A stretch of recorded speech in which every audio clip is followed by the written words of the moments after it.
Well, here we are, everyone. Welcome to another Walkabout Wednesday, and what we do is we show off a lot of the great assets in Cuyahoga Falls. Well, today, as you can see behind me, we have the beautiful Blossom Music Center, and here with me today is Erin O'Malley. Hello. And she can fill you in on a lot of trivia, a lot of history background, and also what's going on this summer still. So it's exciting to be here, and we're going to fill you in on Blossom Music Center. Welcome to Blossom. As Mayor Don said, my name is Erin O'Malley. I'm the operations manager here at Blossom, and I'm very excited to show it off to you today. So we're here on a tour of Blossom Music Center, and I know the majority of people in Cuyahoga Falls have probably been here at one time or another, whether for a rock concert, Cleveland Orchestra, tons of great venues. However, don't know it's in Cuyahoga Falls, what it actually is. So Erin, could you tell us a little bit about the history? When was this built?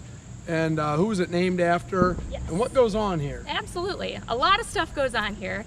It was built in 1968. The opening concert was on July 19th, 1968, with the Cleveland Orchestra performing Beethoven, and George Sell was actually the conductor.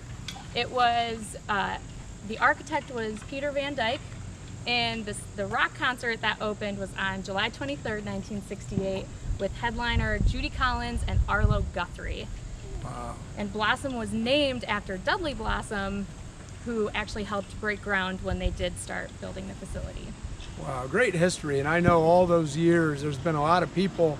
I do believe the past few years, there's been about 500,000 people through the gate. Yes. In a summer, is that true? That's true. Last year, our overall attendance was 512,000 people for both orchestras and Live Nation concerts. And that's a pretty huge number if you think about what we cram into 3 months.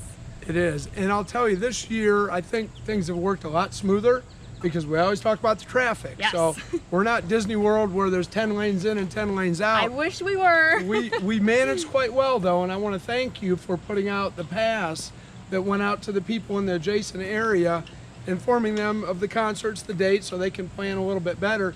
But even more so, the size, the likely size of the concerts, because some shows are going to have more people than others and hence more cars. But thank you for that. It's worked real well. Yes, our goal here is to be a good neighbor, and that's why we wanted to give out the neighbor pass and color coordinate each concert based on traffic level. And so our hope is to be a good community partner to everyone, including you, and hopefully we accomplish that this summer. It's gone real well. And I know there's some things here too. What's the capacity? 21,000. 21,000. So if you Google it, it actually says 23,000, but we decreased our capacity 8 years ago to 21,000. Okay, and if you've never been to a concert sitting on the lawn, it's almost magical. It's almost like a picnic. You can bring a blanket, and there's definitely great food and drink here to enjoy yourselves on the lawn. A lot of people prefer the pavilion, but I kind of like the lawn. It's more of an experience to me that way, and people just love this facility. Yes, it's very fun. So for Cleveland Orchestra concerts, like he said, you can bring in a picnic with your blanket, a bottle of wine, but for Live Nation shows, we actually have a good range of food trucks. We have a full-service restaurant that you can make a reservation to, and it just has typical bar food. We also have all kinds of beverage options, whether it be craft beer, wine, champagne, anything you would like to enjoy, we have it here on site. And it's just amazing with that amount of people that it goes off, I would say, almost flawlessly. So there has to be a lot of planning. Do you plan all year long? Yes. For 2020, you're probably already booking shows? Yep, we're starting to get shows on the calendar. We're looking at our availability dates with the orchestra and Live Nation as well. Myself and the GM are here full-time all year. And once this season ends, we'll already start thinking about next season for shows, staffing, and how we can make next season even better than this season. It's just amazing the logistics that has to go in an operation this big. Everything from parking cars, getting people where they need to be. I know we have medical staff on site. There's just so much that goes into this operation. How many people would be working on a given night for a big show? So not including concessions, I have a total of 200 to 300 operating employees, from the parking lots to the ticket takers at the gate, to our security check staff, to our ushers down in the pavilion, and then our general security. around the facility that also does not include our box office employees, the Summit County sheriffs that are on site, and our local 48 stagehands that actually help rig and load the show into the stage. So overall, seasonal facility has about 800 employees total for all of the departments. Wow, and I have to ask you this because I'm very, very jealous, but do you get to meet some of the rock stars? I do. I actually just played softball with Jason Aldean last week at Kaiser Park in Cuyahoga Falls. How amazing is that?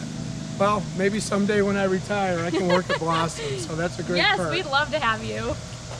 And I can imagine after a huge show like we have here quite a bit, there's a whole lot of cleanup, a lot of waste, a lot of things like that. How do you handle all that? Oh yes, so cleanup is very difficult sometimes. However, Blossom is looking to become a zero waste venue in the near future.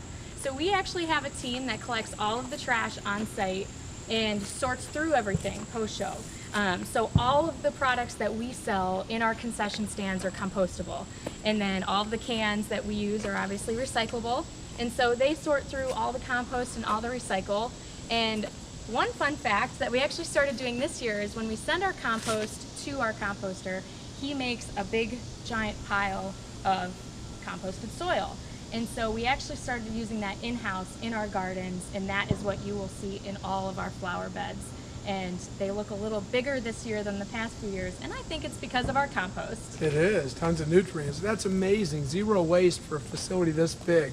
What a great model. Yes. So we can brag about that Yes. and hope other places follow suit. Yes. But that's amazing. We're almost there. So far as of this season, we've composted over 32,000 pounds of waste, and we've also diverted 68% of waste inside of our gate so far. We're looking to hopefully divert 70% by the end of the season, and with the hard work of our team and educating people, when you bring stuff to the facility, bring recyclable, bring compost. It's even something to do in your own personal lives. I know I started doing it, but it's a good place to practice it, and we'll sort it for you at the end of the night and make some beautiful gardens. Wow, that's amazing. Well, thank you for that. So this is such a beautiful backdrop here. Blossom is just nestled right in the middle of the woods. We're surrounded by the national park. And how many acres do we sit on here, the property? We have 200 total acres. We used to have 800, but a couple years ago we sold it off to the national park to make it a little bit better. So we currently sit on 200 total. It's just so beautiful. Even when you come into park, you're just surrounded by trees and you feel like you're out in the country, and you're right in Cuyahoga Falls, which is great. So the things that people do when they come here, there's food, there's drink. You can see we're on a beautiful patio here with the concert stage in the background. The acoustics are great. I believe the architect even designed it for that. So the way it comes down, it's parabolic, and somehow it amplifies the sound, and it's just beautiful. So if you haven't been here, you really have to come out to Blossom. So do you have any fun facts for us about Blossom, some of the bigger shows? Yes, so in 1982, Michael Stanley was here for 4 consecutive nights. And for 4 consecutive nights, he sold the place out for a grand total of 74,404 people. Wow. So if you can imagine traffic on that night, they probably were not that great. So those nights, there was more than the whole population of Cuyahoga Falls were here, the equivalent. It's just a great place to come. I know that some of the traditional bands come back nearly every year. Jimmy Buffett's here, huge following. I mean, I know that sells out, and it's young and old. There's a whole other generation following Jimmy Buffett. So I have to admit that I've been to a few of those. Another fun fact for Jimmy Buffett, he actually sold out, he was our single most sold out show in 2004 with 23,300 people. And if you Google what single song has generated the most revenue from that one song, it is the song Margaritaville by Jimmy Buffett. Due to all the other products that are tied into that, he has restaurants, resorts, alcohol line. So just a great, great show to come to each year. Huge following. So this is just another reason why people can live, work, and play in Cuyahoga Falls. Just a great, great asset. Yes. I know you work here, you play here, you don't live here. Maybe someday you will. But I want to thank you for all that you provide. It's just a great experience for people. I imagine there's some first dates here, probably some engagements happen here. My engagement happened here. See, there you go. So congratulations Thank you. on that. Just a great thing. We're proud to have this in Cuyahoga Falls on our north end.